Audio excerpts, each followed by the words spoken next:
you're the comic expert, so I guess I'll let you do this part of it. Last night we saw The Batman. The Batman. Connor, the plot of The Batman. The Batman takes place 2 years after Bruce Wayne became Batman. He is a vengeance in the night, beating up criminals with ruthlessness. When a new adversary, the Riddler, begins killing local people who are corrupt. And then he meets up with his new lady love, Selena Kyle, aka the Catwoman. And then he says, I need to fight the Riddler, though, but I also have Carmine Falcone to worry about, who's a corrupt evil man, played by John Turturro from Transformers. So Aiden, without any more spoilers, what did you think of the Batman?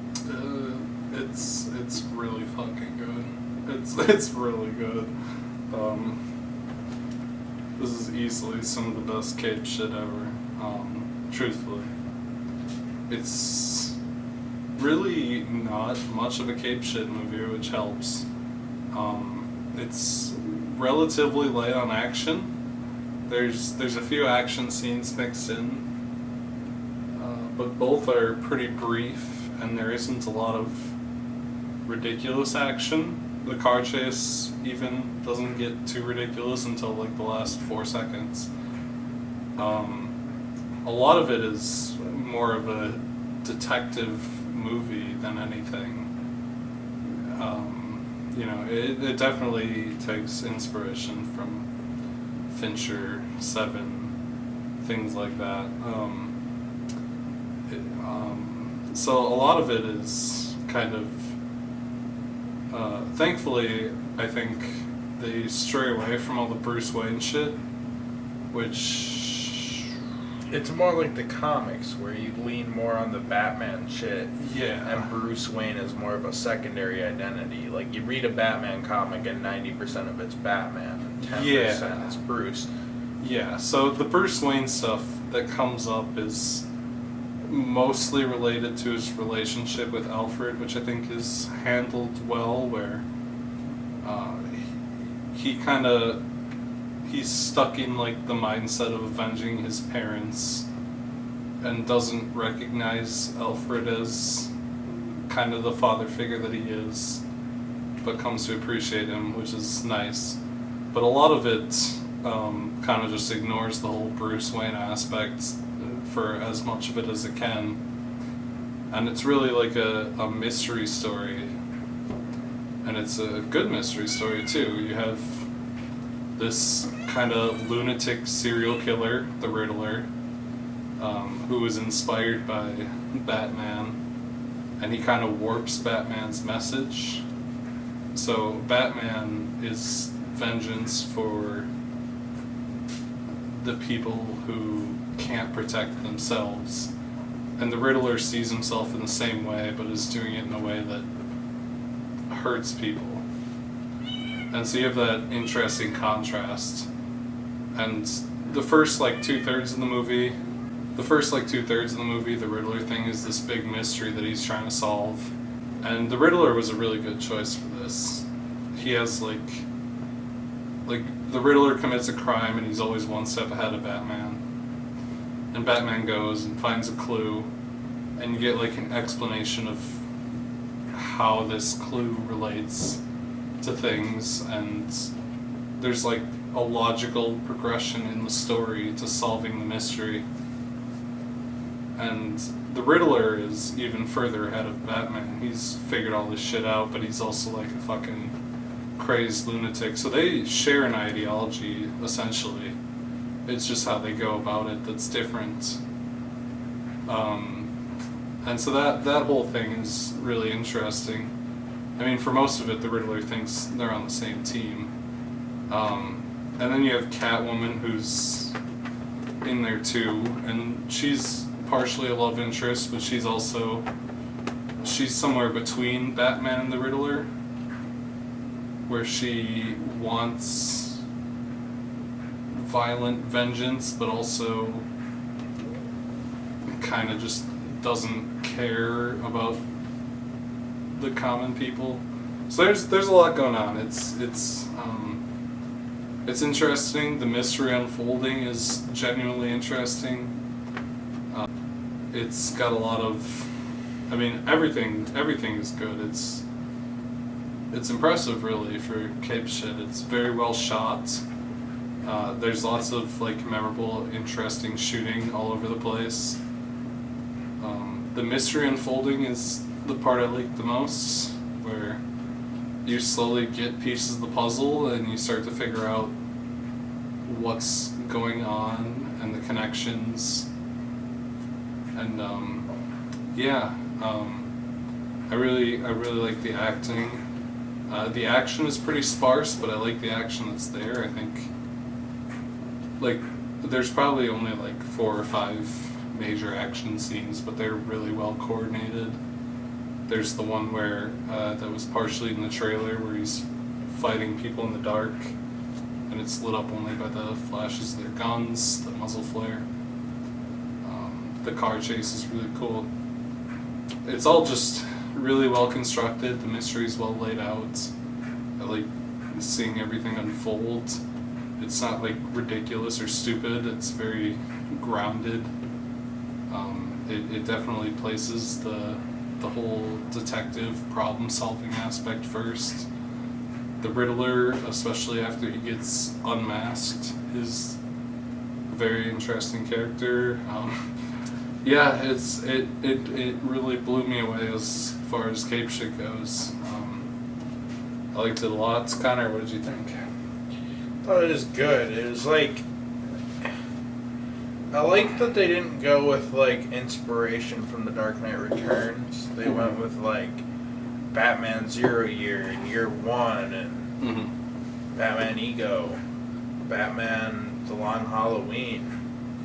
And you kind of add all these things together, and you have this more comic booky edge where it's more about Batman, and Bruce Wayne is a secondary asset to Batman. He's more of an asset to Batman than he is the true personality. Where you look at something like Christian Bale and Christopher Nolan's take, which, you know, you have The Dark Knight and Batman Begins, which are both pretty good movies. And those very much rely on Bruce Wayne with Batman as a secondary personality. So this is really it's similar in the way that it wants to be more grounded and realistic to the Christopher Nolan, but it kind of flips it on its head, where this trilogy is trying to focus more on Batman, which I think is not only satisfying to the realism of the world, but also they strike a good balance for comic book fans where you have Batman as more of the main personality. I like that Gotham wasn't just like Chicago or New York or Vancouver or whatever, and that they actually kind of constructed their own city through CG. Yeah, it created a very unique kind of city, and I thought all of the acting and characters were good and acted well together. This is a unique Batman. Like Robert Pattinson is very much like an early stage Batman, but he's kind of got his own thing going compared to the comics or the other movies. He's a lot like I would compare it to like Keaton, where it's or Christian Bale. There hasn't really been a perfect Bruce Wayne put to screen. Everybody's kind of done their own thing. I do like what they did with Bruce Wayne here. Well, and I like how it differs from the other Bruce Waynes in the movies. I think the big thing is he's a lot more rough than the other ones. I think it's primarily because he's supposed to be so early in his career, which they also did in the Batman Begins. But he's like really rough on criminals, and he kind of like pushes the line. But in the end, he realizes that that's like sending the wrong message and inspiring people like the Riddler to be violent against people they think are wrong. And he's kind of coming to grips with the fact that he's gone too far, and he needs to pull back some. So I think that's a really good element of it too. Right. And I think, like, tonally I really like the movie. It's long, but it feels like it's worth its length.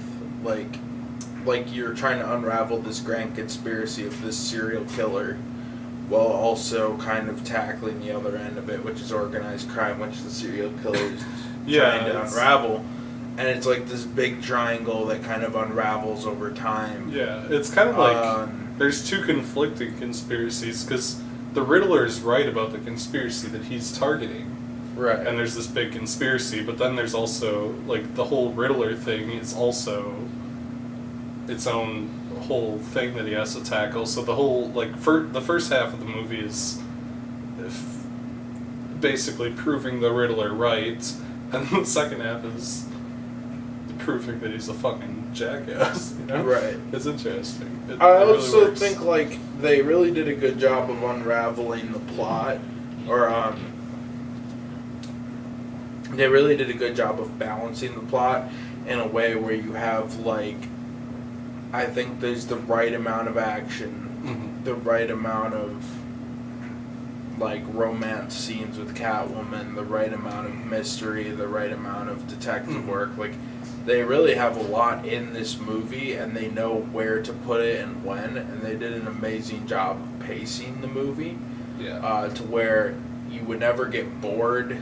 Like, the detective stuff is intriguing. I really like that it leads into the mystery. It's almost more like an afternoon epic than the other Batman movies, where this is something where you say, okay, I'm going to sit down and dedicate a few hours to watching this Batman movie, instead of it just being like, I'm going to throw on the Batman movie. Like, this movie's a bit of a commitment, but it really unravels in a way that's worth it.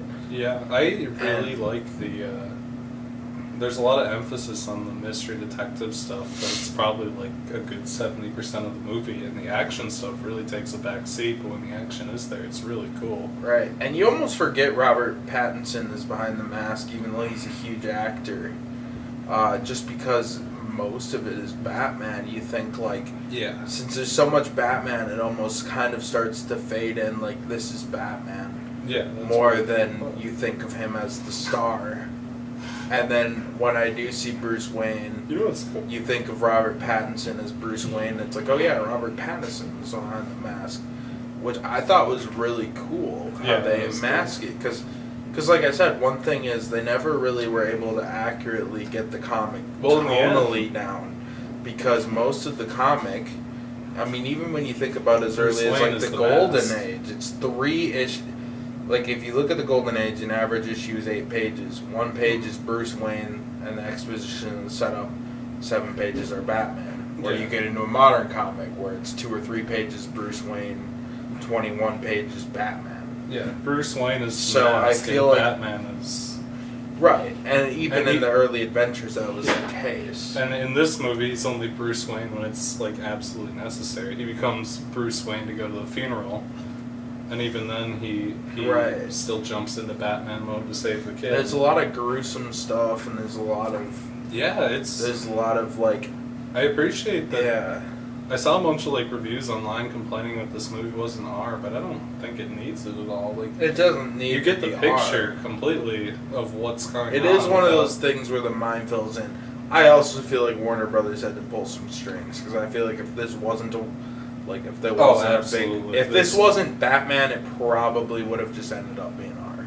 This definitely pushes it. This pushes PG-13 really fucking hard. I hate to even really talk about ratings because I don't care that much. No, I don't either. But it is one of those movies. It's something that a lot of people like, have brought up. Like, people are like saying it's constricted by the R, and I don't think that's the case at all. I think it you perfectly understand what's going on. Because there's a lot of stuff where the mind fills it in. Like there's one part where Riddler has a victim with like this rat trap. Mm-hmm. And it doesn't really explicitly show what it was, because that'd be like an R-rated scene. It's not like Saw where it's going to show you this trap, but it's like a Saw-esque trap, and you kind of get what's going on, and you fill it in with your mind. Yeah, there's no need to go further. It's awesome. It's good. So without getting into spoilers, Oh, you know I what thought else? it was really good. I noticed some of the moves in the fight scenes are taken directly from those in the Arkham games. Oh, yeah. Which is really cool. Oh yeah, why not? I mean, Yeah, why not? Like, why the fuck not? But yeah, some of them, like, especially in that first nightclub scene, some of them, I think they were very directly inspired by the Arkham games for the action scenes, which is neat. I don't have much more to say about it. It's cool Neat. in that way. Yeah, the Penguin's really good too. Colin Farrell. You can't even tell it's fucking Colin Farrell. They fuck him up so bad in makeup, but he's really good too. yeah, honestly, it was a very good movie to avoid spoilers. But Aiden, would you recommend The Batman? Yeah, it's really fucking good. Like, honestly, if I think of like cape shit, as far as it goes, like as far as like cape shit that I actually like and would consider rewatching, like a lot of the Marvel movies I watch, I'm like, yeah, it's fine. I don't have really much impulse to rewatch them. And I know I kind of have weird taste, but like, I think my favorite cape shit movie to this point was probably Iron Man 3.